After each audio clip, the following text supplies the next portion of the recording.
Good morning and welcome to our second annual event, Woman You Are Strong, Empowerment and Resilience Conference. It's my pleasure to be here with you today. My name is Diana Sharp. I'm the event host. I want to take the opportunity to welcome ladies from all over the world.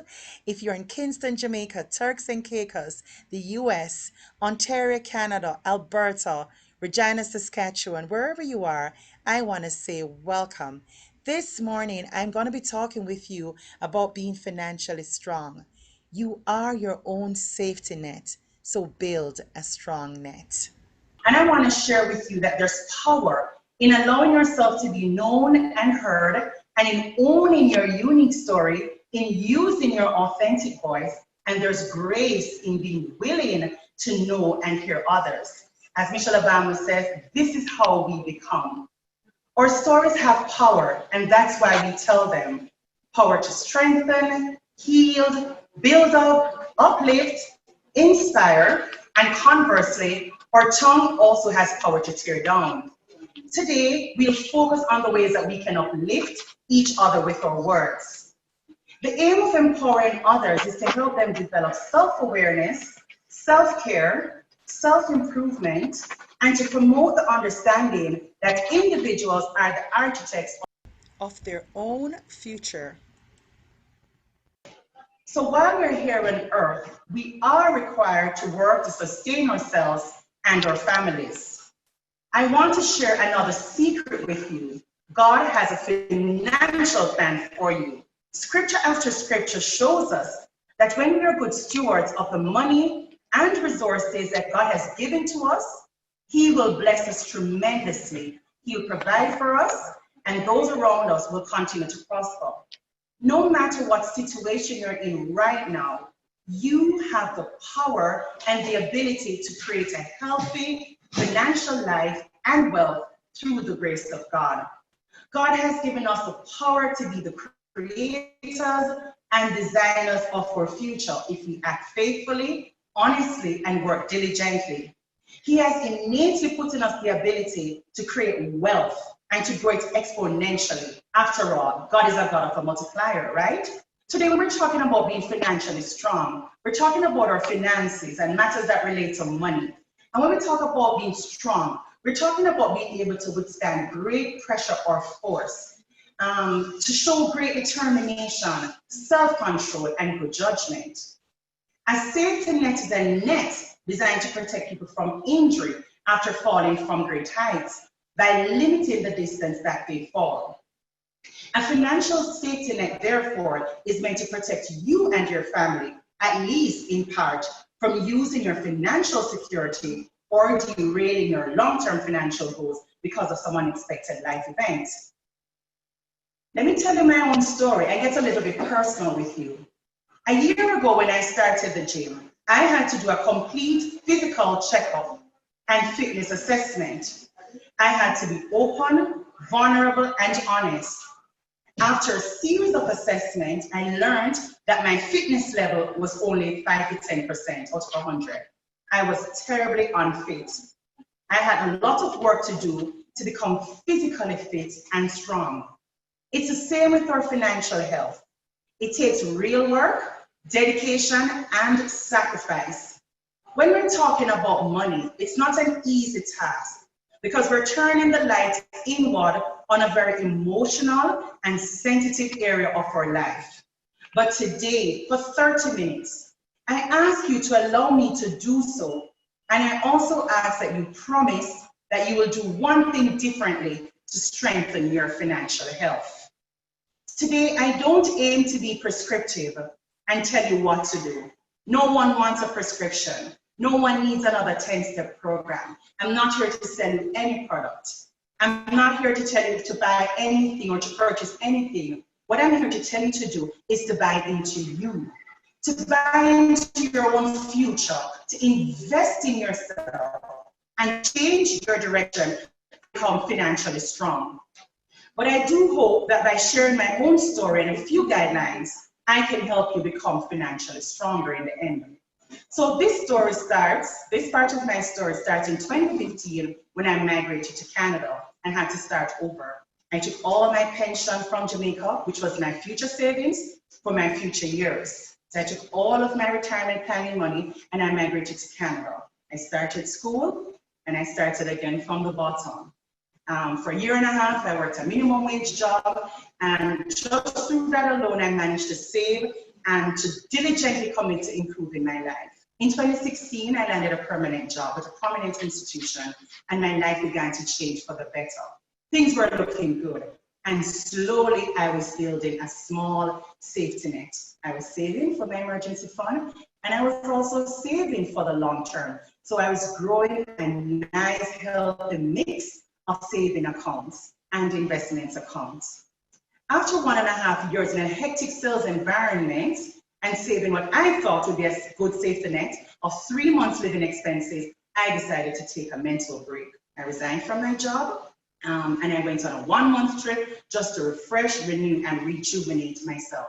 What 2018 taught me is that an emergency fund of 3 months is woefully inadequate. Woefully inadequate. As skilled as I was unable to find a new job, or any job for that matter. And so I watched as that small savings dwindled. I watched as the small borrowing power I had dwindled. And I recognized that this was insufficient and I had to do better. As I struggled to find a job, I was successful in landing one that paid a little bit above what I would say is minimum wage. I was happy, I was excited, and I was grateful. I knew it was not my destination. I knew it was a start, and I was willing to give it my all. I worked in this role for a little bit over 6 months, and then I had to do major surgery. In January, when I returned to work, I was in pain, I was sick, I was struggling, but I gave it my all and I remained committed. In April, just as I was getting ready and planning my own exit, the company notified me that there was a downturn in business and I had to be let go. Ladies, I want to tell you that I did consider my job as my safety net. And that's one of the points I want to make. While your job might provide a steady income, if you're not careful, you become complacent and you begin to think that you're not replaceable and you begin to think that there'll always be one paycheck after another. So I accepted my redundancy and I went on employment income. Again, I was looking to another source as my safety net. And so for a few months, I was receiving payments from the government. I know that was not sufficient. A generous amount of $300 weekly, in my opinion, was nowhere near sufficient. I was grateful, but it was inadequate. I knew I could do more. And so in May, I registered in an insurance course to become a licensed insurance representative to improve my own financial strength and well being. At the end of May, when I sat down to do one of our weekly reports and I submitted the report, I included this training period. Normally, we get paid in a few days' time, and I noticed a week went by. 2 weeks went by and there was no payment.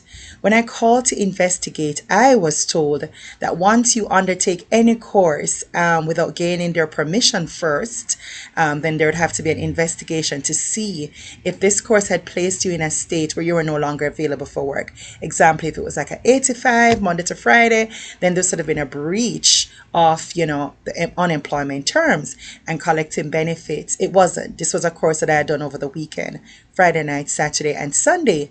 And I submitted all of that. I gave them the information they requested, but there had to be a 1-month investigation period. I was devastated. I was crushed. And I knew that I had to take full control of my own financial destiny, full control of my own safety net into my own hands. And that's when I recognized that I had to do something differently about owning my own financial security, stability, and freedom through much prayer, through much fasting, through much talking to God, in asking Him why. What could I do differently? Ladies and gentlemen, I had many skills. I was gifted at doing many things, but I was broke. And I can honestly say that. I did not have the resources to say I was financially strong. And that makes absolutely no sense. How can we have all the gifts and talents within us and yet still don't have the financial resources? One of the scriptures says, beloved, it is my wish that you may prosper in all things, even as your soul prospered. So as I prayed and I cried to God, there's one thing he said to me, woman, you are strong. Everything you need is inside of you. And so this event was birthed. I know today it's not seamless. I'm really sorry. I'm a person of excellence. That's who I am. I'm involved in so many things, but whatever I do give of my best. Yes, we were here early. Yes, we tested it, but things may not go as planned. But ladies and gentlemen, I wanted to bring this event to you to convey a single message that you are the author and you are the creator with God of your future. I just want to share a little story. It's down more in my message. But I remember when I just started my t-shirt line a few months ago, when I shared with friends the concept, God gave me some themes. He gave me 4 themes. Financially strong, circle strong. Who is in your circle? Who can pray with you? Who can pour into you? Business strong, spiritually strong, mentally strong. I remember a few persons snickered at the financially strong. Nobody wanted to boldly say, I'm financially strong, because it turns a light inward and it makes you examine yourself and say, is this true about me? What are my values? Am I really asking for what I deserve? Am I living a life that is truly financially strong? Ladies and gentlemen, as of June 2019, that is the path that I have embarked on. I haven't stopped, and it has only gotten better. So in 2019 June, I just got the biggest wake-up call I could ever get. You are your own safety net, not your job, not the government, not some other source, you, which means you have to use your God-given gifts and talents to create the kind of future that you want. You have to be responsible for your future. So you see, as I said before, we have what we need to help ourselves. It's already inside of us. We are our own safety net. God placed it inside of me. So I believe I have a responsibility to share it with you. Believe in yourself. Renew your mindset about your finances. Take full responsibility for your financial health. Set smart goals. Work on them assiduously, and you will begin to build real financial strength. You see, as I said, I had my job as my safety net. Later, I would have the government as my safety net. When both broke and I fell hard to the ground, it was then that I fully understood what it means to be my own safety net. I was totally responsible for building the strongest, largest, most resilient, and shock-proof net possible. Creating a healthy financial life takes work. That's one of the words you're going to hear throughout the whole entire event, work. You might have looked at the workbook and you might be like, oh my God, there's things for me to write, there are things for me to complete. It does take work. There's no magic potion. So creating a healthy life requires that we understand and manage money in ways that provide security, confidence, and the options to support your work, study, and personal commitment, and your interests both now and in the future. According to Susie Orman, author of Women and Money, she wrote in 2018 that the time has never been more right for women to take control of their finances, forge healthy relationships, and forge healthy relationships with their money. The lessons, revelations of the past few years have made it clear that standing in our truth is the only way to care for ourselves, our families, and our finances. In 2020, this revelation was made even more clear. We have to take charge of strengthening our finances and creating shock-proof financial plans so that we can live healthier, whole lives. Money is not the end goal, so don't get me wrong. It is simply the means to live in a full and meaningful life. To create a healthy financial life will require a mindset change. And this is where I want to spend a few minutes with you. We have to change the way we view money, the way we view our finances, and the way we view creating lasting wealth. We have to change our money mindset that sabotages us to a mindset that frees, supports, and strengthens us. We also have to move from thinking to acting. In fact, we have to start doing now. If the only thing you do today is make the decision to act now, then that would be all you need to do. You don't have to be great to start, but you have to start to be great. Today, we want to spend some time talking about ways that we can improve our financial health and truly become the strong woman that we were created to be. In her book, Women and Money, Susie Orman asks, why don't we show our money the attention and care that we show on every other important relationships? So we're great at being wives, we're great at being mothers, we're great at being teachers, we're great at being employees, we're great at being employers, we're great at being ministers, preachers, but why is it that we struggle when it comes on to taking care of our money? And the answer is simple. It's because we do not have a relationship with money. Correction. We have a relationship, but a dysfunctional one. Which leads me to my very first question in the workbook. How is your financial health? And I'm going to turn that question inward to myself. Diana, how is your financial health? And I'm going to be honest, it's much stronger than it was in June 2019. It was much stronger than it was in January. It is even much stronger than it was in March when this pandemic hit worldwide. Simply because I have been intentional, I have been committed, and I have been dedicated to improving my financial strength. It doesn't happen by chance. It takes great work to ensure that we are financially strong. So I want you to turn and ask yourself, is my financial health ailing or limping along? Are my finances strong and resilient and shockproof? Be honest with yourself. Ask yourself the question, what actions, what behaviors are preventing you from being your best financial self?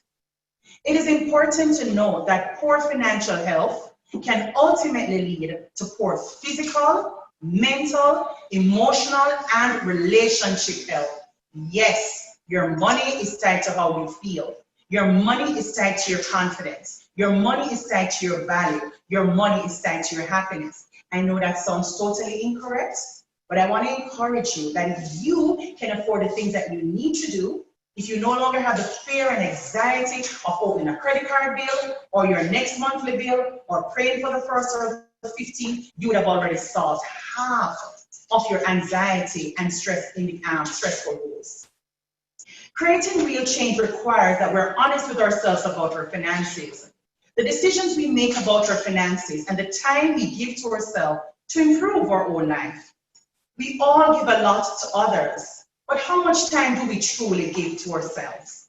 How much time do we truly invest in our own future and becoming financially better off?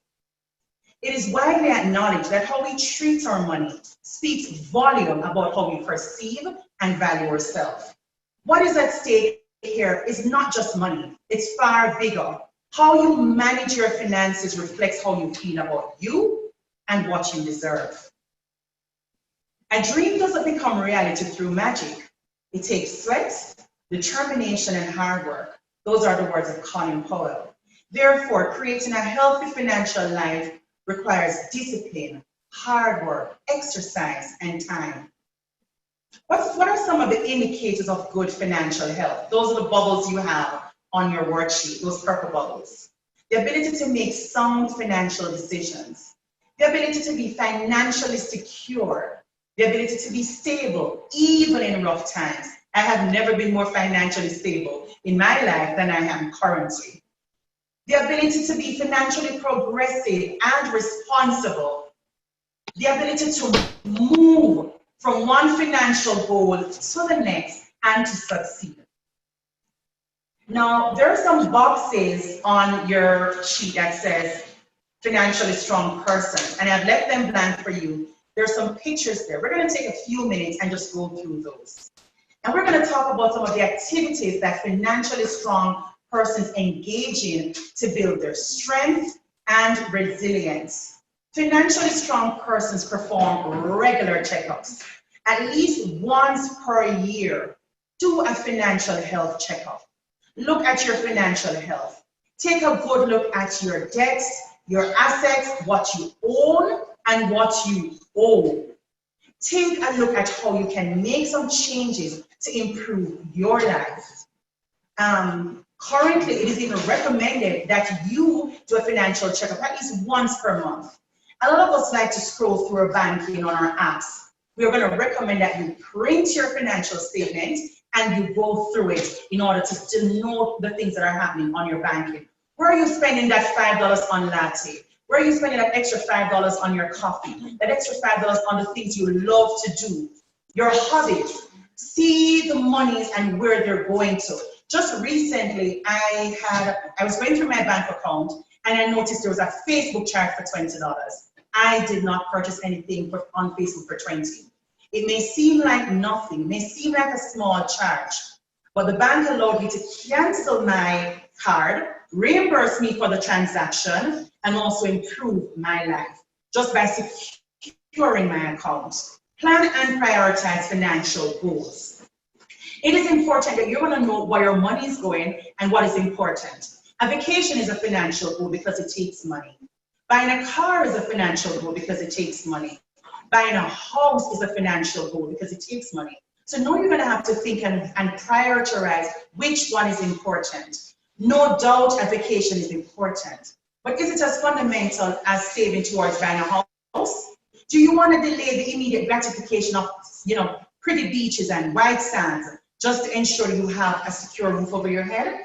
I would suggest that you rank your goals according to your own priority and you align your financial commitment accordingly. Budget. Balance. Good financially strong persons balance their income and expenses. They do not spend more than they earn. A great way to do this is the use of a budget. There are many budgeting apps. I have included one for you, but balance your income and your expenses. Financially strong persons generate income from multiple sources. So if you notice the basket with different eggs, so they pay attention to where their money is coming from. So currently, and this is not a bragging moment because I'm by no means earning seven figures just yet. But currently, I work as an academic advisor. I work as a tutor with a private company. I sell insurance privately also. I own my own t-shirt line, my empowerment tees that speaks your mind and affirms your strength, and just so many other projects that are on the way. So generate income from multiple streams.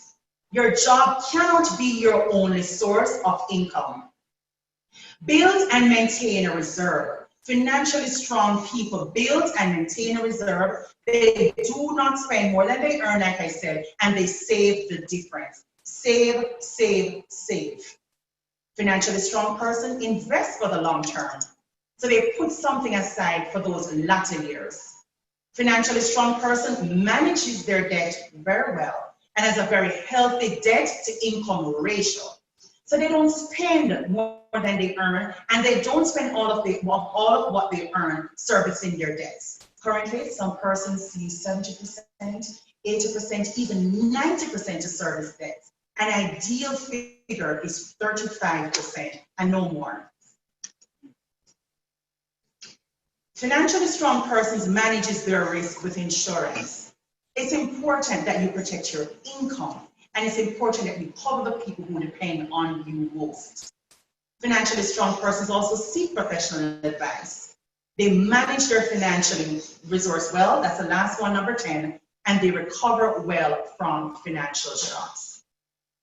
8 qualities of a wealthy woman according to Susie Orman, and I really love these. So these are some effective qualities. These are some of the personality traits. I've spoken to you about the money matters, the things you need to do with your money, but there are some things you need to do with your character.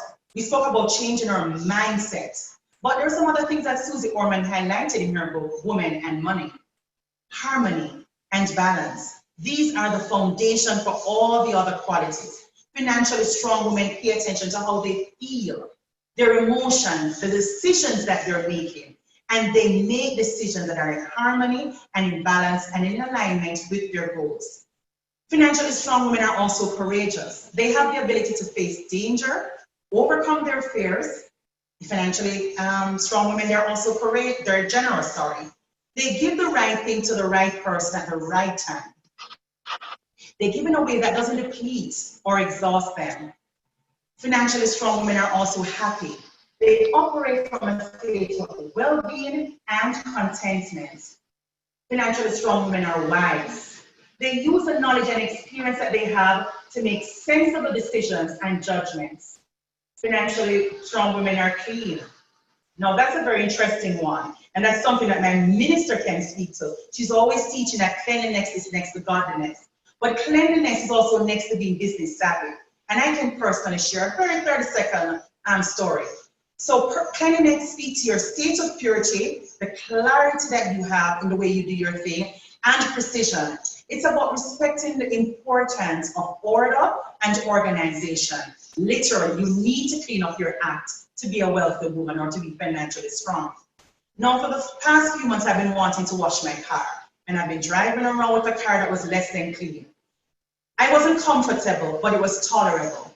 The minute I got my t-shirts shipped to me and I dropped off the first 3, and the client had to come to the door and pick up the 3, I became conscious of that extra Tim Hortons cup, that extra napkin, those extra dust on the floor that I promised myself to vacuum. And immediately I went to do an interior clean on my car. It might not sound like much, but I remember last year our elder taught us that everything has a place. If you cannot find your bank cards, if you cannot find your credit card statements, if you can't find your insurance policy, if you can't find your financial plan that you've sat down with your financial advisor to do, then you're in big trouble. In order to really grow your business, in order to take your life to the next level, in order to be financially strong, one of the first things you're going to have to do is organize your life and literally clean up the clutter and clean up the mess. That for me was something I took personal as I prepared. And financially strong women are beautiful. Now, we're not talking about external beauty. We're talking about the grace that we handle situations with, the kindness that we extend to others, the gentleness that we exude, and how we take care of others. Let's take a closer look at the issue of our safety net as I begin to wrap up.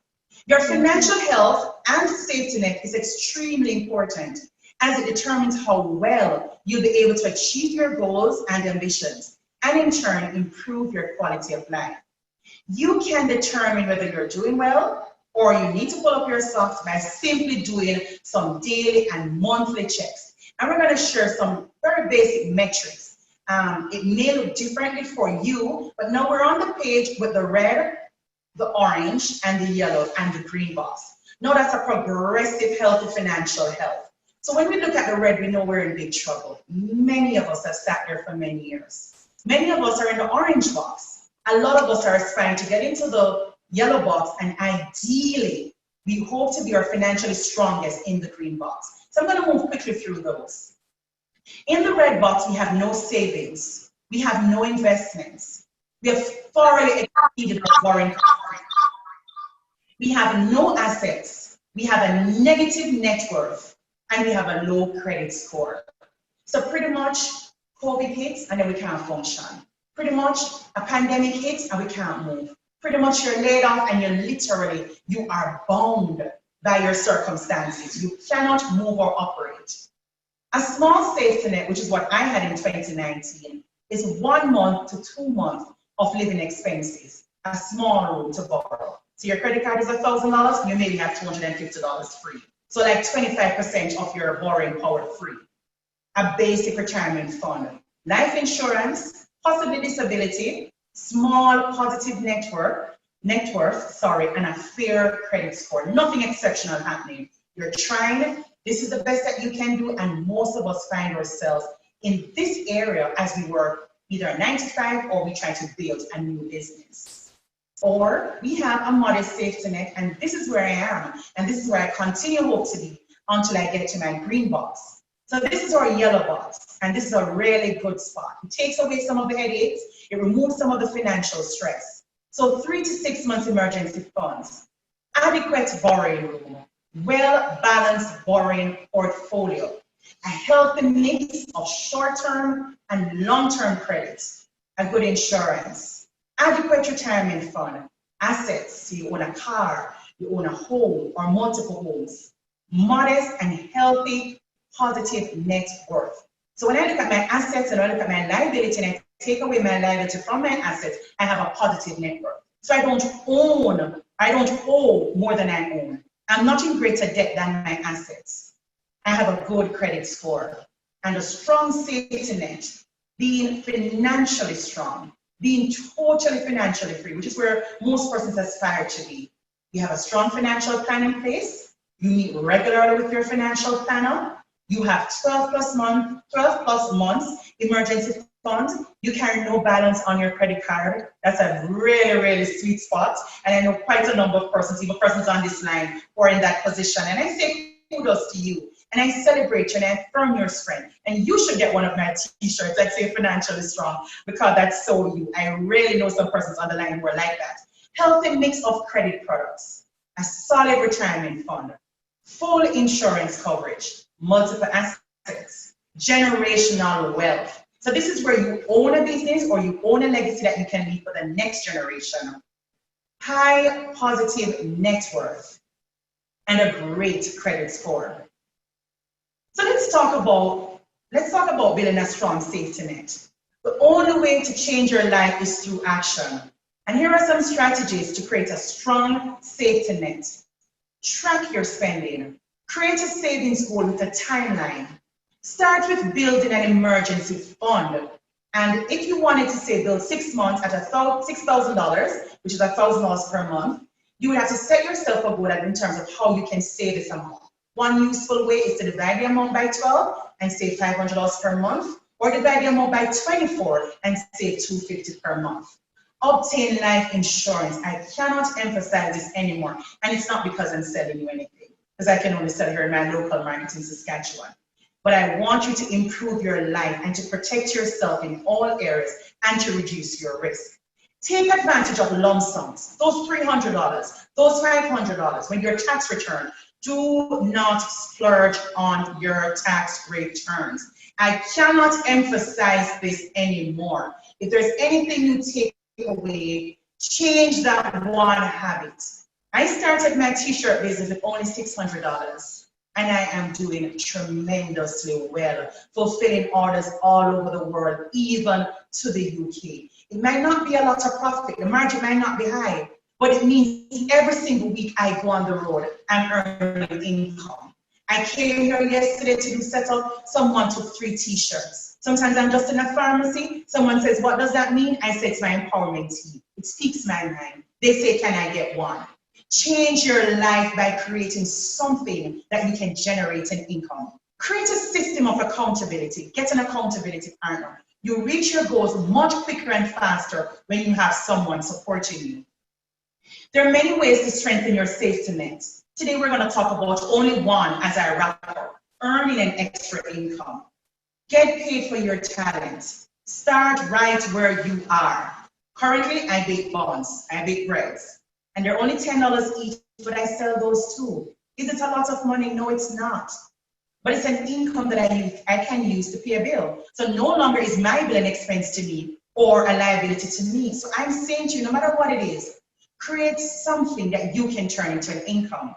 Get more information about your skills and your gifts and your talents, and go ahead and start working now. Hire a coach, meet with an expert, or call someone with experience. What skill or business can you learn from YouTube or Pinterest? I notice lots of persons are making flower pots, vases, clothing, drapes.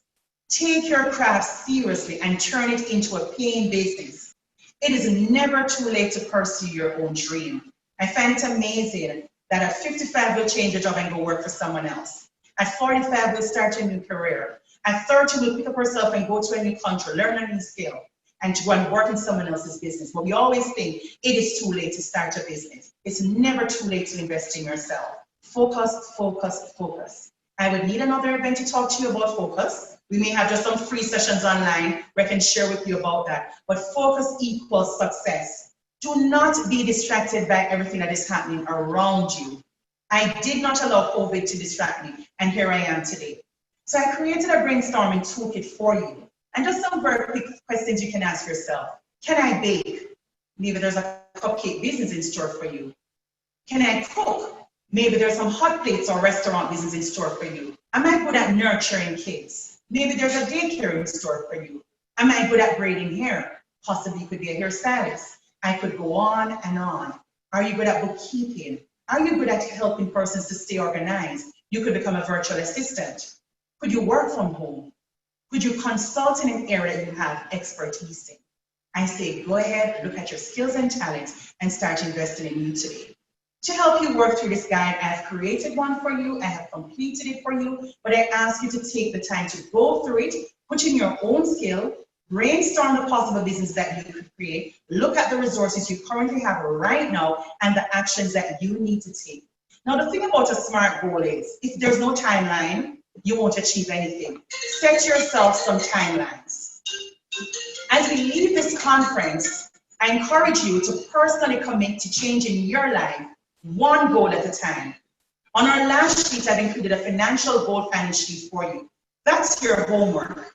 Create a SMART financial goal that speaks to building your financial strength. It could mean balancing your income and expenses, which means curtailing your spending. It could mean starting a business and increasing your streams of income. It could mean improving your savings, automate it. It could mean increasing your investment. Whatever that means to you, put some timelines to it and start working. There's some basic golden rules of money management. Don't spend more than what you make. Understand the difference between needs and wants. Live within your income. Don't take on any unnecessary debt and manage current debt well. You can't be smart, strong, and secure until you tackle credit card debt. To be financially strong, we must first tackle this problem. Credit card debt is often a signal of irresponsible spending. I know, it hurts. I had to say ouch too. But once we begin to rein in our credit card debt, then we can achieve financial freedom.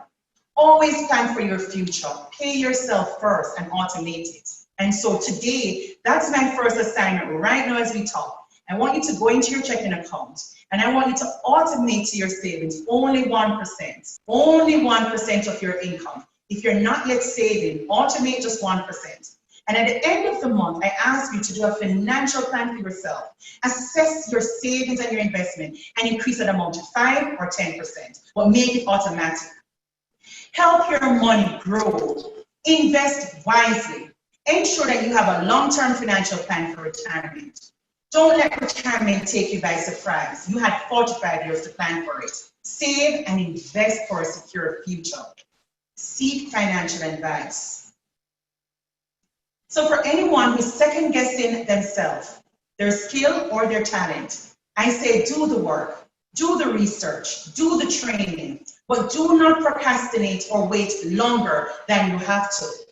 Boldly and confidently step out and create the life, business, event, or career that you desire. Will it be trouble-free? Will it be without some headaches and some hiccups? Absolutely not, but it is so worth it when you invest in yourself. Now you know, what are you going to do? Go ahead and build your financial strength. Build a strong safety net. After all, you are dependent on you. I thank you for your time, and I invite you to connect with me. I'll give you more details at the end. I'm so excited to work with you, to unearth the true potential within you, to help you tap into your resources that you have lain dormant within you, to help you answer what you're worth and not what is being offered, to coach you to success, whatever that looks like for you, and to help you overcome the self-limiting beliefs that have held you bound and have kept you from truly excelling. Ladies, I want to thank you so much for your time. I am strong, you are strong, and together we can be financially strong.